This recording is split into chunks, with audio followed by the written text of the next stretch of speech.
안녕하십니까, 차영주 MTN 전문위원입니다. 오늘 여러분들과 나눌 얘기는 연준과 관련된 말씀을 좀 드리려고 합니다. 우리가 이제 연준 얘기를 많이 하는데 과연 연준이 어떻게 금리 결정을 하고 왜 금리를 저렇게 세게 올리는지 그 얘기를 좀 하려고 합니다. 연준이 어디까지 금리를 올릴지 모르겠고요. 그다음에 또 몇 차례 또 금리를 올릴지, 또 금리를 언제 또 내릴지, 이 부분에 대해서는 뭐 상황을 좀 봐야 될 것 같아요. 그렇기 때문에 오늘 영상에서는 그런 얘기를 다루는 게 아니라 연준이 어떠한 메커니즘으로 움직이고 있는지, 이 메커니즘을 여러분들이 이해하신다라면 연준이 앞으로 발표하는 것들에 대해서 좀 더 쉽게 이해가 되지 않을까 싶어서 오늘 영상을 준비했습니다. 자, 연준의 시각을 우리가 볼 필요가 있다라는 겁니다. 연준이 어떠한 시각으로 자신들의 행동을 하고 있는지 알아야 되는 거죠. 연준의 시각은 시장의 시각과 다소 다릅니다. 연준의 목표는 물가 안정에 있다라는 거. 우리나라 한국은행도 물가 안정의 목표가 있어요. 그런데 주식시장에서의 목표는 뭐죠? 경기의 성장이죠. 따라서 주식시장에서 바라보는 경기의 성장과 연준이 바라보는 물가의 안정과는 약간의 괴리가 존재한다는 것을 여러분들이 잘 아셔야 됩니다. 물가가 안정된다는 것은 뭐죠? 인플레이션을 잡는다는 거죠. 인플레이션을 잡게 되면 어떻게 되죠? 그러면 경기가 둔화될 수밖에 없다라는 거. 그렇기 때문에 때로는 서로 간에 불편한 부분들도 존재할 수밖에 없다라는 점도 여러분들이 이해를 하셔야 돼요. 연준이 나쁘고 좋은 것들이 아니라 연준이 그렇다라는 것을 이해하는 것이 우리가 새롭게 투자를 나설 수 있는 근거가 된다, 이렇게 말씀을 드릴 수가 있겠죠. 자, 표를 통해서 좀 말씀 좀 드리겠습니다. 연준의 목표는 완전 고용, 실업률과 그다음에 인플레이션을 잡는다라는 거죠. 두 마리 토끼라고 표현을 좀 드릴게요. 고용을 잡는다라는 부분에 있어서는 완전 고용 상태 이제 3%가 목표고요. 인플레이션은 2%가 목표다. 뭐 여러분들 이미 이 부분은 잘 아실 겁니다. 하지만 지금 현재 미국의 실업률은 3.7입니다.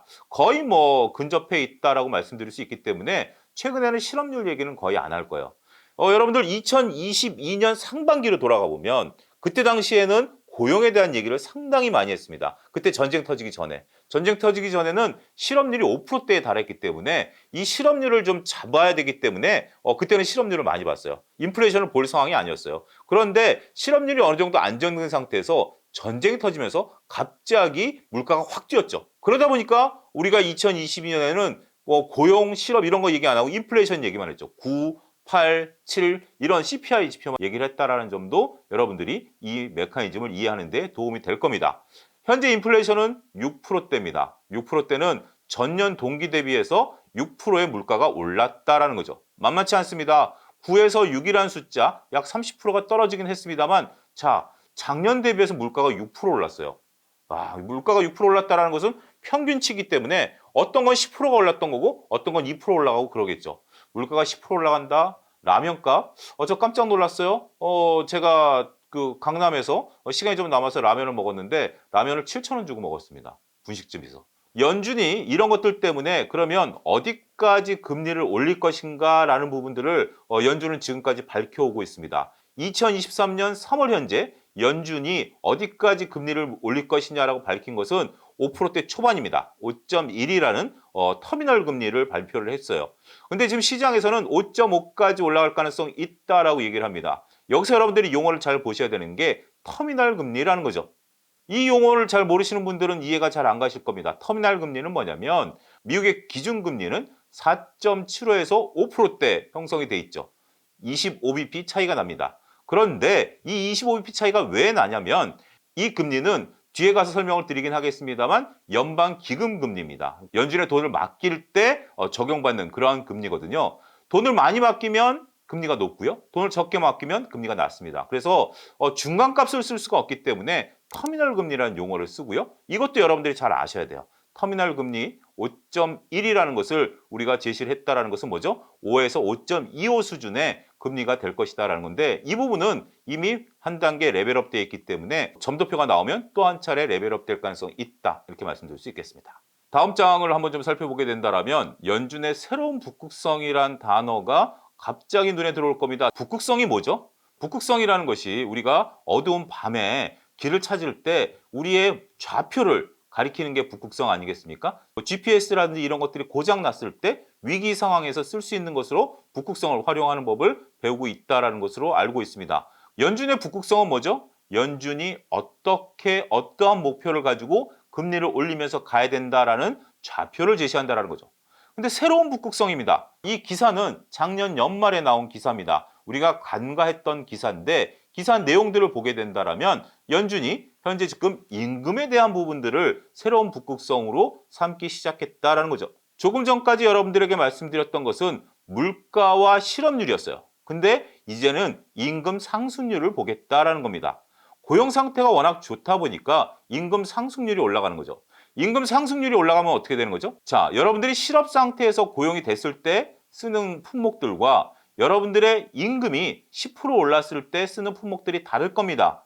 실업 상태에서 고용이 된다라면 뭐 당장 먹을 쌀이라든지 옷이라든지 이런 걸 사겠죠. 하지만 임금이 10% 올라가게 된다라면 레저 활동을 할 수가 있는 거죠. 소위 서비스 활동입니다. 미국 같은 경우 서비스에 대한 비중이 크기 때문에 이러한 것들이 새로운 물가를 자극할 수 있다는 겁니다. 그래서 연준은 물가와 고용이라는 기본적인 북극성 플러스 임금 상승률이라는 새로운 북극성을 통해서 이번에 자신들의 금리 결정을 하겠다라는 것. 이것은 2023년의 기조다. 여러분들이 그렇게 이해를 하셔야 됩니다. 특히 이 부분이 굉장히 중요한 게 뭐냐면 CPI가 9%대에서 6%대로 내려오는 건 좀 빠르게 내려왔죠. 근데 지금 6%대에서 약간의 벽에 부딪히는 모습이죠. 우리가 이 부분은 앞으로 상당히 쉽지 않을 거예요. 이제 한미 간의 금리 격차가 벌어지는 부분에 대해서 우려감들을 나타내시는 분들이 있습니다. 우리가 2023년 상반기 때 미국의 기준금리는 5.5까지 올라간다는 것을 열어둬야 된다라고 저는 생각을 합니다. 25bp씩 두 차례 갈 것이냐 아니면 더 세게 갈 것이냐에 대한 부분들은 상황을 봐야 되겠죠. 연준이 결정하긴 하겠습니다만 연준이 5.5까지 금리를 열어놓는다는 거 이것은 굉장히 중요합니다. 주식시장에 있어서는 최악의 국면을 감안해서 투자 계획을 세워야 되거든요. 그런 상태에서 5.5까지 안 올린다? 그럼 긍정적인 거죠. 만약에 5.25에서 끝날 걸로 봤는데 5.5까지 올린다? 그러면 그때 가서는 손실이 커질 수 있죠. 따라서 5.5까지 열어둬야 되는데 문제는 이제 우리나라죠.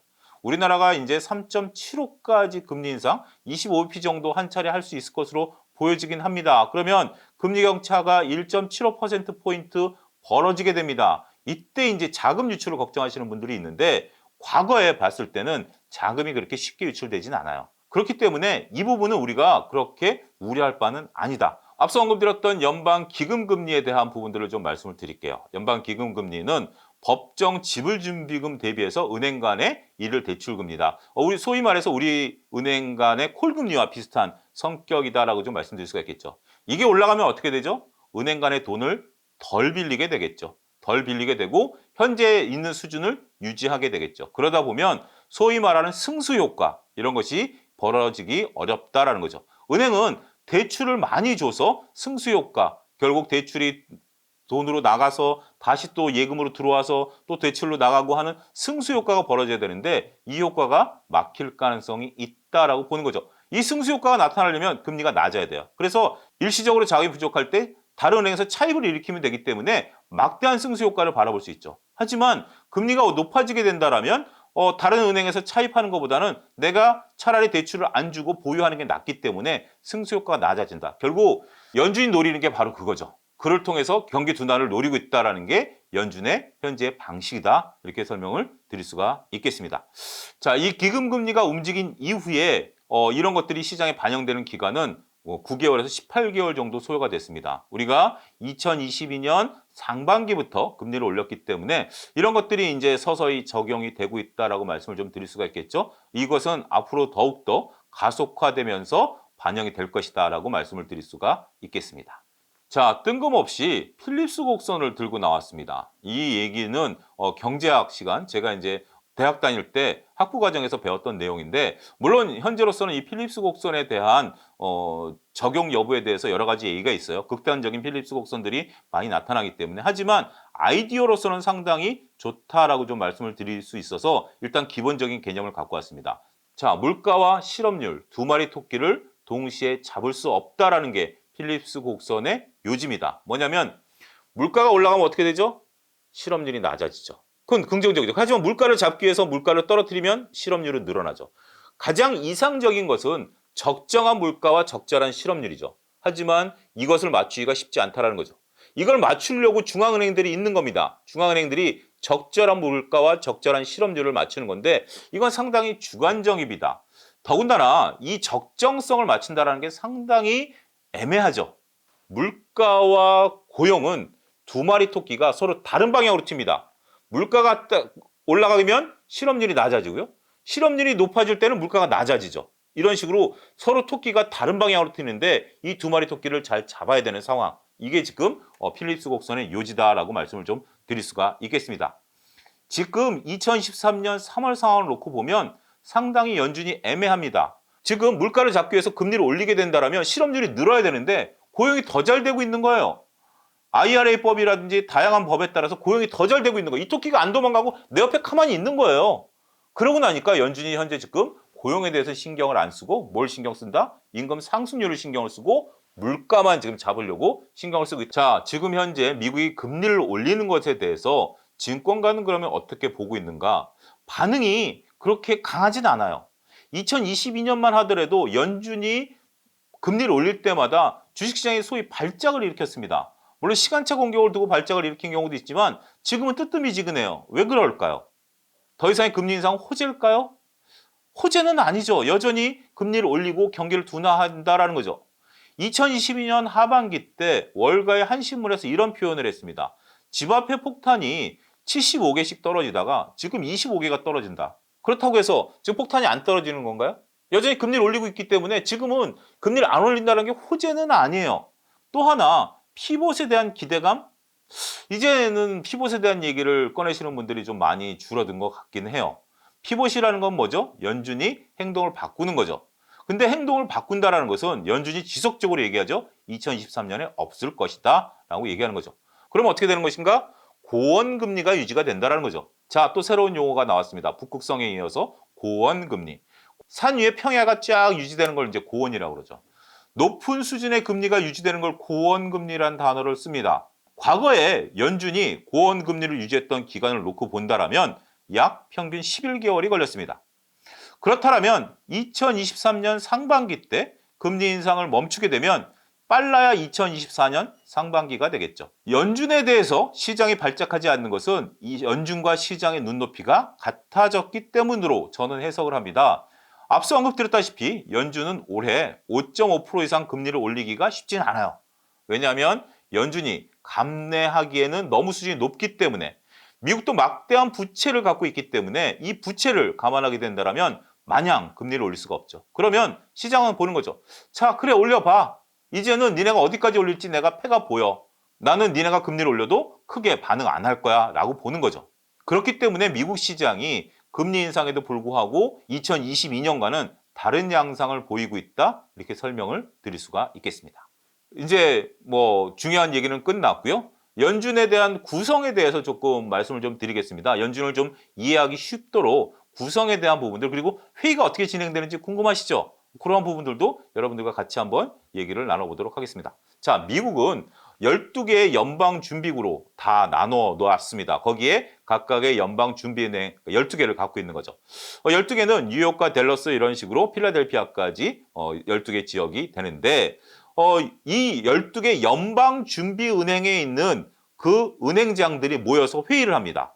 그런데 연준 이사회라는 게 있어요. 뒤에 가서 다시 설명을 드리겠습니다만 연준 이사회는 연준 의장 1명, 지금 파월이죠. 부의장 2명, 이사 4명 등 총 7명으로 구성을 합니다.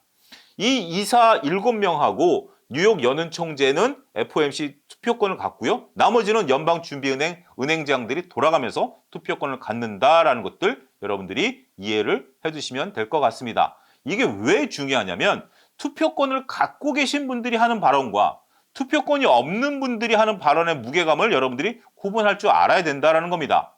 때로는 투표권이 없는 분이 얘기하는 것이 얘기가 나오는 경우가 있어요. 2023년에 바뀐 게 뭐죠? 블러드 총재입니다. 가장 강한 매파인 블러드 총재가 2022년까지는 투표권을 갖고 있었습니다만 2023년부터는 투표권이 없어요. 그렇기 때문에 블러드 총재가 아무리 얘기해도 시장에서 반응을 안 하는 거죠. 여러분도 그 부분을 잘 보셔야 되겠습니다. 자, 자세히 한번 설명을 드리죠. 블러드 총재가 2022년까지 있었습니다만 이 부분이 현재 댈러스로 바뀌면서 지금 현재 여러분들이 가로를 보고 있는 것이 연방은행이에요. 거기에 이제 총재가 당연직으로 투표권을 갖기 때문에 이름이 나오는 겁니다. 자, 블러드 총재에서 댈러스 은행으로, 그 다음에 에스터 조지에서 미니애폴리스로, 그 다음에 로레타 메스터에서 시카고 은행으로 오는데 찰스 에반스 시카고 은행 총재가 상반기 때 바뀝니다. 따라서 현재로서는 오스텐 굴비스라는 시카고대 교수가 될 것으로 보고 있고요. 그 다음에 수잔 콜린스 대신 필라델피아가 오는 거죠. 성향은 새롭게 바뀌신 분들의 성향입니다. 2022년만 하더라도 매파가 3분, 중립이 1분이었는데 지금 매파가 1분, 중립이 3분으로 됐기 때문에 연준의 기조는 2023년부터는 조금 약간의 매파 분위기에서 벗어날 가능성이 있다. 이렇게 지금 해석이 가능할 겁니다. 용어를 한번 정리하죠. 우리가 이제 Fed, FRB, FOMC 이런 것들이 혼용돼서 사용을 합니다. 물론 우리가 이제 중앙은행을 뜻하는 것이고 거기서 회의를 통해서 금리를 결정한다라는 측면에 있어서 그렇게 크게 차이점은 없습니다만 정확한 용어 정리를 한번 해드리죠. FED, Fed는 연방준비제도입니다. 미국의 중앙은행이라고 부를 수가 있는 거죠. 우리말로는 소위 연준이라고 부릅니다. 미국의 통화정책을 결정하거나 발표하는 주체입니다. 그런데 Fed는 한국처럼 단일 기관이 아니라 연합체를 이루고 있는 시스템으로 되어 있다는 점이 좀 특이하다. 그러니까 준비 제도죠. 이렇게 말씀을 좀 드릴 수가 있겠고, FRB는 연방준비제도 이사입니다. 그래서 Fed에 있어서 이사회를 열고 의사결정을 하는 기구가 된다는 거죠. 12개 연방준비은행을 관리 감독하고 지급준비율도 여기서 결정을 합니다. FRB는 7명의 이사로 구성이 된다. 앞서 언급드렸던 준비제도 이사회이기 때문에 7명의 이사로 구성이 되는데 이 이사는 연방준비은행 총재와는 별개다 말씀드리겠죠.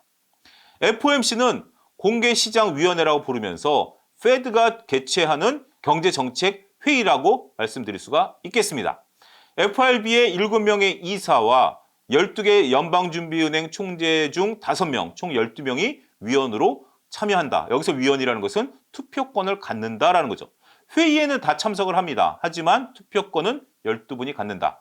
연준회의가 어떻게 진행되는지 궁금하시죠? 그 내용을 한번 살펴보도록 하겠습니다. 첫 번째는 연방은행 간부가 지난 회의 내용과 국내 금융, 외환시장에 대해서 설명을 합니다. 그러면 연준의 연구 및 통계실장이 최신 데이터들을 발표를 합니다. 그러면 첫 번째 토론이 이루어집니다. 그래서 이제 회원들이 자, 우리 주는 지금 이래요. 미국은 주가 워낙 다양하기 때문에 그런데 금통위 위원장께서 그 다음에 이제 경제에 미칠 수 있는 부분들을 얘기를 하는 거죠. 실질적으로 금리 수준을 제시를 합니다. 금리를 올려야 된다라든지 동결해야 되는지 인하해야 된다라든지 이러면 각각 어떤 효과가 나타날 것인지 소위 말해서 시나리오를 얘기하게 되는 거죠. 그 다음에 또 연준 의장이 나서서 자신의 견해를 피력하는 그런 시간이 되는 거죠. 따라서 나는 이렇게 했으면 좋겠다라고 얘기를 하는 거죠. 그러면서 두 번째 토론이 진행이 됩니다. 여기서 각자가 나는 어떻게 할 것이다 라고 얘기를 하는 거고 마지막으로 연준 의장이 또 나섭니다. 그래서 연준 의장이 중요한 거예요. 그 다음에 권고안을 얘기하고 표결, 그 다음에 문서화해서 진행된다라는 거죠. 연준 의장이 모든 걸 결정하는 건 아니지만 모종의 역할을 하고 있다는 것도 드러났고요. 결국은 나중에 표결을 통해서 이런 것들이 드러난다는 점을 여러분들에게 말씀드리도록 하겠습니다. 자, 지금까지 연준 얘기를 했습니다. 연준의 구성, 연준이 무엇을 바라보는지, 그리고 연준 회의가 어떻게 진행되는지 조금 원론적인 말씀을 좀 드렸어요. 따라서 이런 것을 바탕으로 앞으로 연준과 관련된 얘기들이 나올 때 여러분들이 기준점을 잡으셨으면 좋겠습니다. 2022년에도 연준은 미리 점도표를 통해서 자신들이 가고자 하는 길을 제시했고 그것을 따박따박 걸어왔다라고 저는 생각을 합니다. 자, 연준에 대한 기준점을 잡고 2023년 투자에 승리하는 MTN 시청자 여러분들이 되셨으면 좋겠습니다. 오늘 영상 여기서 마치도록 하겠습니다. 감사합니다.